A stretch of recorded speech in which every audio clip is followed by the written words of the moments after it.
श्री कृष्ण दोस्तों, हर हर महादेव। आप सभी का आपके अपने चैनल शिव साधना स्पार्क में बहुत बहुत स्वागत है। दोस्तों, आज इस वीडियो में हम वैशाख मास महात्म्य अध्याय 4 श्रवण करेंगे। बोलो श्री हरि भगवान विष्णु की जय। भगवान श्री हरि विष्णु का आशीर्वाद सदैव आप पर बना रहे, भगवान आपकी रक्षा करे। दोस्तों, कल हमने वैशाख मास महात्म्य 3 अध्याय श्रवण किया था। उस अध्याय में हमने जाना था महर्षि वशिष्ठ जी के उपदेश से राजा कीर्तिमान का अपने राज्य में वैशाख मास के धर्म का पालन करना और यमराज जी का ब्रह्मा जी से राजा के लिए शिकायत करने का व्याख्यान किया गया था। आइए हम आज का अध्याय प्रारंभ करते हैं। इससे पहले दोस्तों, अगर आप हमारे चैनल पर पहली बार आए हैं तो चैनल को सब्सक्राइब जरूर करें। आपको वीडियो अच्छी लगी तो वीडियो को लाइक करें और बेल आइकन को प्रेस करें ताकि आने वाले वीडियो के नोटिफिकेशन आपको समय से प्राप्त हो सके। ये अब हम वैशाख मास का 5वां अध्याय प्रारंभ करते हैं। इस अध्याय में ब्रह्मा जी यमराज को समझाते हैं और भगवान विष्णु उन्हें वैशाख मास में भाग दिलाने का वर्णन करते हैं।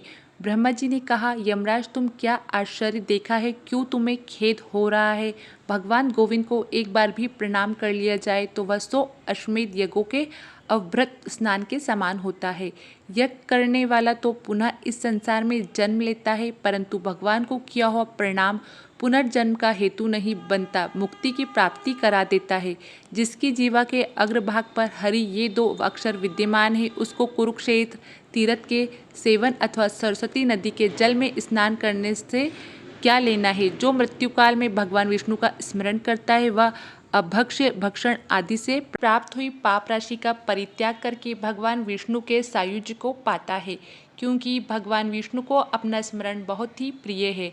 यमराज, इसी प्रकार वैशाख नामक मास भी भगवान विष्णु को प्रिय है, जिसके धर्म को श्रवण करने मात्र से मनुष्य सब पापों से मुक्त हो जाता है। उसके अनुष्ठान में तत्पर रहने वाले मनुष्य यदि मुक्ति को प्राप्त हो तो उसके लिए क्या कहना। वैशाख मास में भगवान पुरुषोत्तम के नाम और यश का गान किया जाता है, जिससे भगवान बहुत प्रसन्न होते हैं। पुरुषोत्तम श्रीहरि संपूर्ण जगत के स्वामी और हमारे जनक है। यह राजा कीर्तिमान वैशाख मास में उन्हीं भगवान के प्रिय धर्मों का अनुष्ठान करता है, जिससे प्रशंसित होकर भगवान विष्णु सदा उसकी सहायता में स्थित रहते हैं। भगवान वासुदेव के भक्तों का कभी अमंगल नहीं होता, उन्हें जन्म मृत्यु जरा और व्याधि का भय भी नहीं प्राप्त होता। कार्य में नियुक्त किया गया पुरुष यदि अपनी पूरी शक्ति लगाकर स्वामी के कार्य साधने की चेष्टा करता है तो उतने से ही वह कृतार्थ हो जाता है। यदि शक्ति के बाहर का कार्य उपस्थित हो जाए तो स्वामी को उसकी सूचना दे दे। उतना कर देने से वह उष्ण हो जाता है और सुख का भागी होता है। जिसने उस प्रयोजन को स्वामी से निवेदित कर दिया है उसके ऊपर ना तो कोई ऋण है और ना पातक ही लगता है। अपने कर्तव्य पालन के लिए पूरा यत्न कर लेना पर प्राणी का कोई अपराध नहीं रहता। यह कार्य तुम्हारे लिए असंभव है, अतः इसके विषय में तुम्हें शोक नहीं करना चाहिए। ब्रह्मा जी के ऐसे कहने पर यमराज जी ने दीन वाणी में कहा, तात मैंने आपके चरणों की सेवा से सब कुछ पा लिया। तब ब्रह्मा जी ने पुनः समझाते हुए कहा, धर्मराज राजा कीर्तिमान विष्णु धर्म के पालन में तत्पर है। चलो हम लोग भगवान विष्णु के समीप चले और उन्हें सब बात बताकर पीछे उनके कथानुसार कार्य किया जाएगा। वे ही इस जगत के कर्ता, धर्म के रक्षक और नियामक है। इस प्रकार यमराज को आश्वासन देकर ब्रह्मा जी उनके साथ क्षीर सागर के तट पर गए। वहां उन्होंने सच्चिदानंद स्वरूप गुणातीत परमेश्वर विष्णु का स्तवन किया। ब्रह्मा जी की स्तुति से संतुष्ट होकर भगवान विष्णु वहां प्रकट हुए। यमराज और ब्रह्मा जी के तुरंत ही उनके चरणों में मस्तक झुकाया। तब भगवान महाविष्णु ने मेघ के समान गंभीर वाणी में उन दोनों से कहा, तुम लोग यहाँ क्यों आए हो? ब्रह्मा जी ने कहा, प्रभु आपके श्रेष्ठ भक्त राजा कीर्तिमान के शासन काल में सब मनुष्य वैशाख मास में धर्म का पालन में संलग्न हो आपके अविनाशी पद को प्राप्त हो रहे हैं।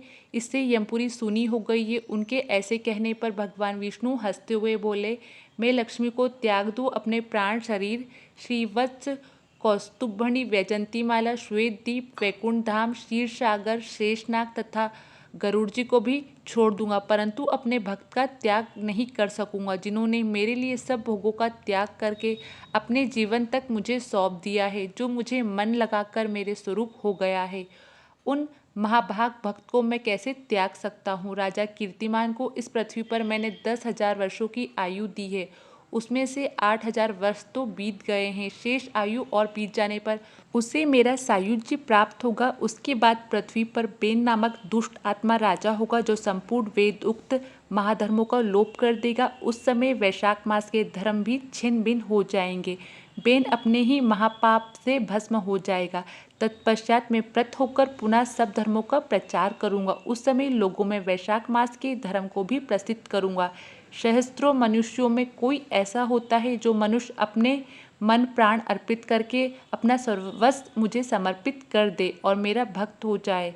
जो ऐसा होता है वही मेरे धर्म का प्रचार करता है। इस वैशाख मास में से भी मैं वैशाख धर्म में तत्पर रहने वाले महात्मा पुरुषों तथा राजा के द्वारा समय अनुसार तुम्हारे लिए भाग दिलाऊंगा।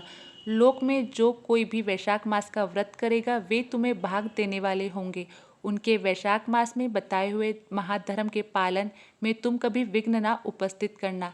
यमराज को इस प्रकार आश्वासन देकर भगवान विष्णु वहीं अंतर्ध्यान हो गए। ब्रह्मा जी अपने सेवक के साथ सतलोक को चले गए। उनके बाद यमराज भी अपनी पुरी को पधारे। वैशाख मास की पूर्णिमा को पहले धर्मराज के उद्देश्य से जल से भरा हुआ घड़ा, दही और अन्न देना चाहिए। उसके बाद पितरों, गुरुओं और भगवान विष्णु के उद्देश्य से शीतल जल, दही, अन्न, पान और दक्षिणा फल के साथ कांसी के पात्र में रखकर ब्रह्मा को देना चाहिए। भगवान विष्णु की दिव्य प्रतिमा वैशाख मास की महात्मा कथा सुनाने वाले दीन ब्राह्मण को देनी चाहिए। उस धर्म वक्ता ब्राह्मण को अपने धन से भी पूजित करना चाहिए। राजा कीर्तिमान ने सब कुछ उसी प्रकार किया। उन्होंने पृथ्वी पर मनवांछित भोग भोग कर शेष आयु पूर्ण होने के पश्चात पुत्र पौत्र आदि के साथ विष्णु धाम को प्रस्थान किया। मिथिलापति ने कहा, महात्मा दुरात्मा राजा बेन प्रथम मनवंतर में हुआ था और ये राजा इक्ष्वाकु कुलभूषण कीर्तिमान वैवस्वत मनवंतर के व्यक्ति है। यह बात पहले मैंने आपके मुख से सुन रखी है, परंतु इस समय आपने और ही बात कही है कि यह राजा जब वैकुंठवासी हो जाएगा उसके बाद राजा बेन उत्पन्न होगा। मेरा इस संशय को आप निर्वित कीजिए। शुद्धदेव ने कहा, राजन, पुराणों में जो विषमता प्रतीत होती है यह युग भेद और कल्प भेद की व्यवस्था के अनुसार है। किसी कल्प में ऐसा ही हुआ होगा कि पहले राजा कीर्तिमान और पीछे बेन हुआ होगा। इसलिए कहीं कथा में समय की विपरीतता देकर उसे अपारमाणिक होने की आशंका नहीं करनी चाहिए। इसी के साथ यह अध्याय समाप्त हुआ। बोलिए भगवान श्री हरि विष्णु की जय। दोस्तों, आपको वीडियो पसंद आई तो वीडियो को लाइक करें और चैनल को सब्सक्राइब करना ना भूलें।